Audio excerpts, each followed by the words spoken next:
figuring out what you want, what you're good at, what your risk tolerance is, and that's going to be a very unique answer for you. And I always cringe whenever there's any kind of financial content on TV or online or on YouTube where it says, you should do this.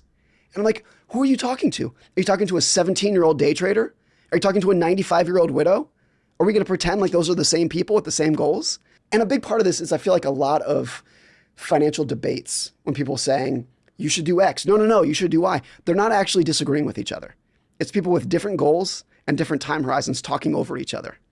And so much of the psychology of money is us looking in the mirror and being introspective into saying, who am I? What do I want? And what's the best path for me?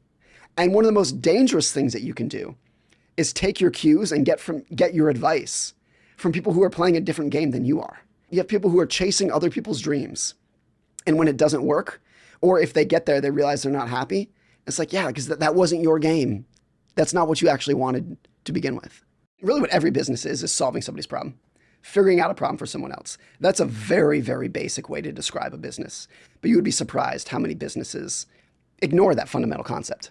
And when they're making a product, when they're making a marketing plan, whatever, they're forgetting that part of it. What is a problem that somebody else has? And what can we do to fix that? One that really sticks out to me here that I wrote about a lot in The Psychology of Money is the math behind compounding is not intuitive at all to most people. So all wealth comes from compounding, compound interest. That's very basic.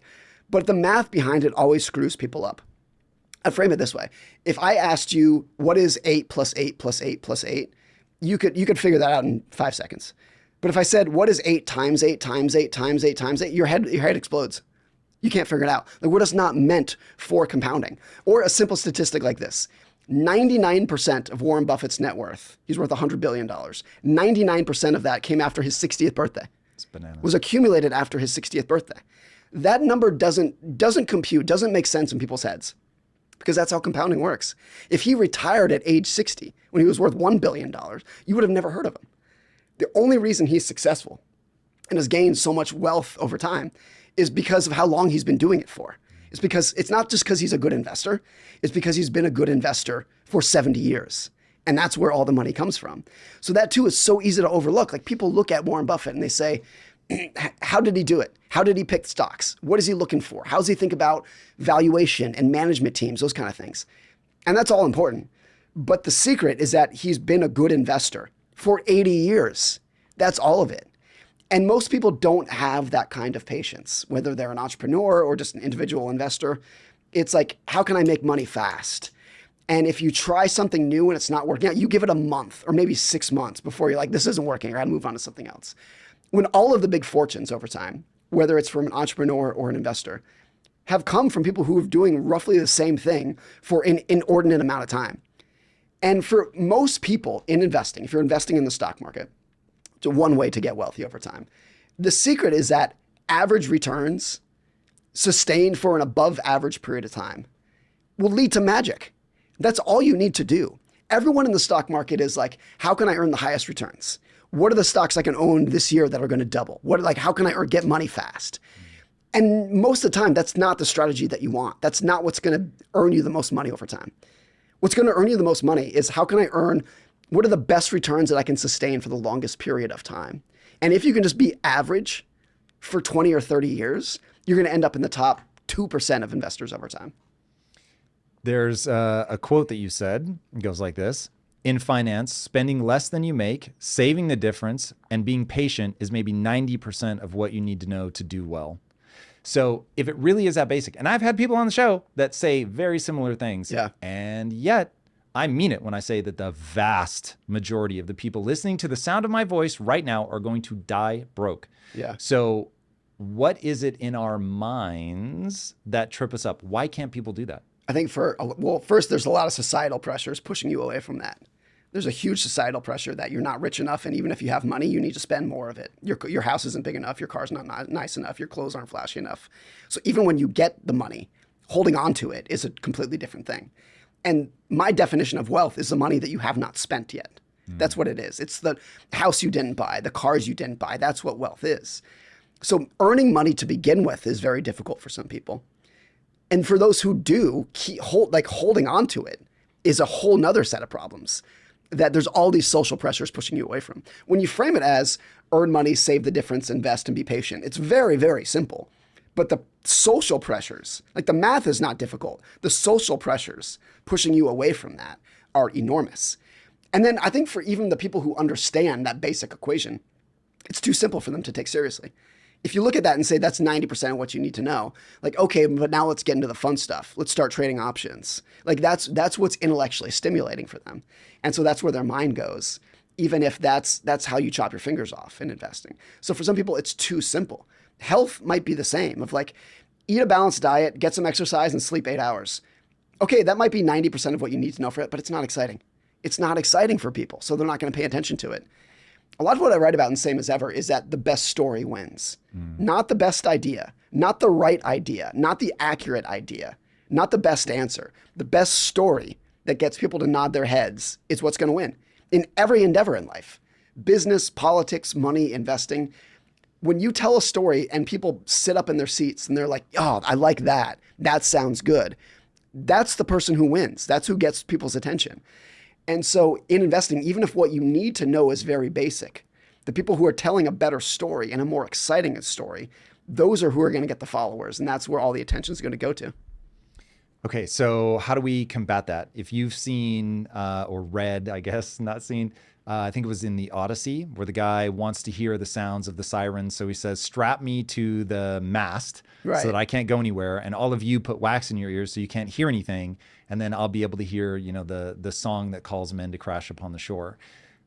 What is the thing that we can do that has that kind of effect so that we can know what to do and actually do it? This is a little bit fatalistic, but I think there's a lot of people who won't be able to.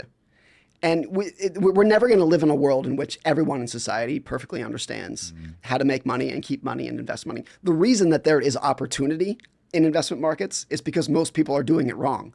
That's who you're getting the opportunity from. If everyone did it right, there'd be no opportunity. So we're never going to live in a world in which we're like, we've solved the investing problem. Everybody gets it.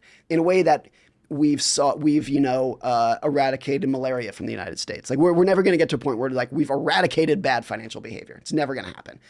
So the truth is, it's just going to be very difficult. A lot of it is just the social pressures. I mean, think of a world where everyone tomorrow is twice as rich. Everyone just magically, there's no inflation, but everyone's net worth doubles tomorrow. In that world, your expectations would double overnight too. Because you don't just want to be rich, you want to be richer than your neighbors. So as everyone else gets richer, their expectations inflate as well. And so even if everyone's making great decisions and saving money and getting wealthier, what you actually want is to be richer than other people. And so no matter, even if we're all making great decisions and becoming richer, we're still going to have that little bit of insecurity that's pushing us towards bad decisions. So that part I think is never going to change. I do think at the individual level, for some people who can take this to heart and put it in their own life, I think it's trying to figure out what your goals are. And that can be very different from the goals that society tells you that you want. And I think for most people, not everybody, but most people at their core, what they actually want from money is independence and autonomy. It's not that they want a big house and a flashy car and a private jet. They want to wake up every morning and say, I can do whatever the hell I want today. Even if what they want to do is go to work. They don't want to be told by somebody else what to do. They don't want to have a boss or a banker telling them what to do and when to do it. They want to be independent and autonomous. And so if that's your goal, a lot of doors open up in finance of like, that's my goal for money. I just want to be independent. I'm not that materialistic of a person. I just want to make sure that nobody's telling me what to do. I want to wake up and do everything on my own terms. I think a lot of people are like that. But then the goal is like, okay, I want to build up a net worth that allows me to do that. Enough money so that I'm not beholden to other people's whims. And one way to think about it is that every dollar of savings that you have is a piece of your future that you own. It's a claim check on your time in the future. And you can flip that around and say every dollar of debt that you have is a piece of your future that somebody else owns. It's a claim check that they have on your time and your work in the future. So viewing it like that, like just that fundamental goal of like, that's what I'm after. And most people haven't defined what they're actually after with money. It's this vague, just like, I want to be rich. Well, why? And it seems like a dumb question because of like, oh, it seems great. But once you define why you actually want to get there, and it might be different for everyone, then I think a lot of these strategies clarify.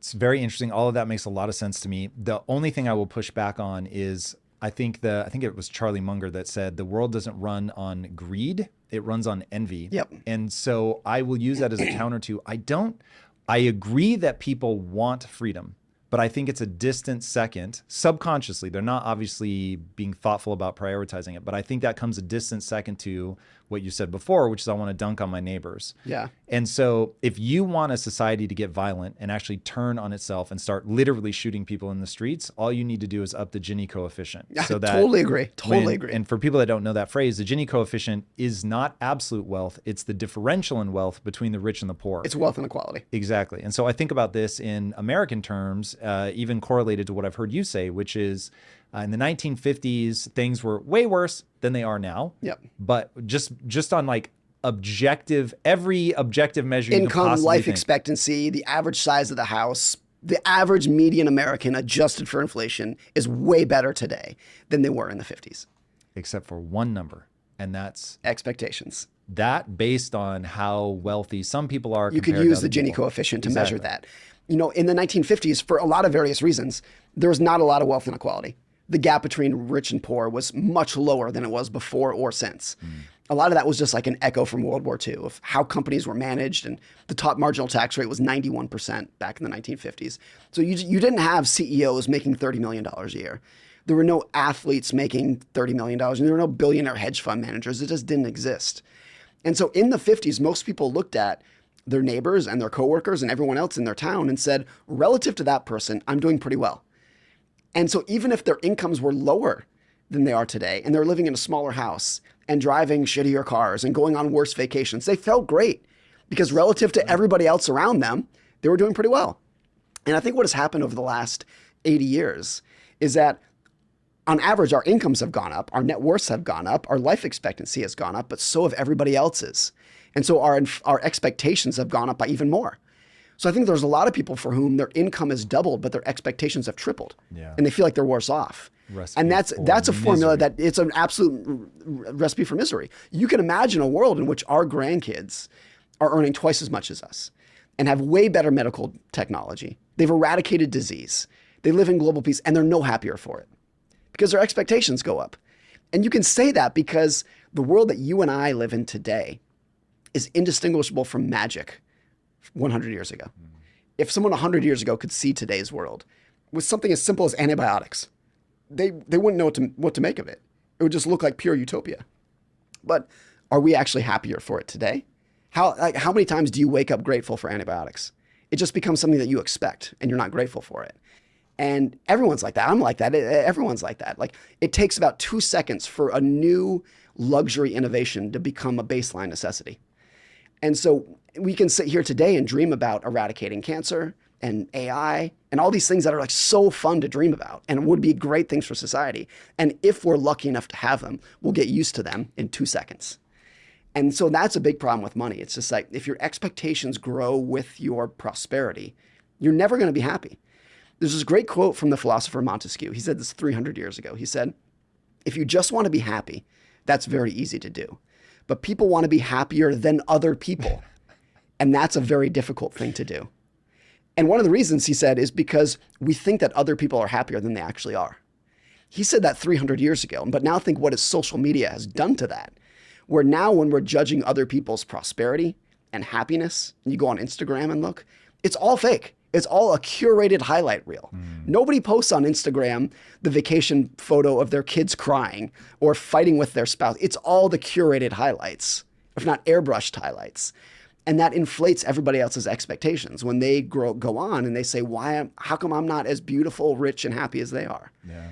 And so we live in a world which, like Montesquieu said that 300 years ago. If he saw today's world, I think he would double down on that by an order of magnitude. Yeah, it'd just be like, yeah, this is exactly what I know to be true about humanity. It's always been true. It's just so much worse now.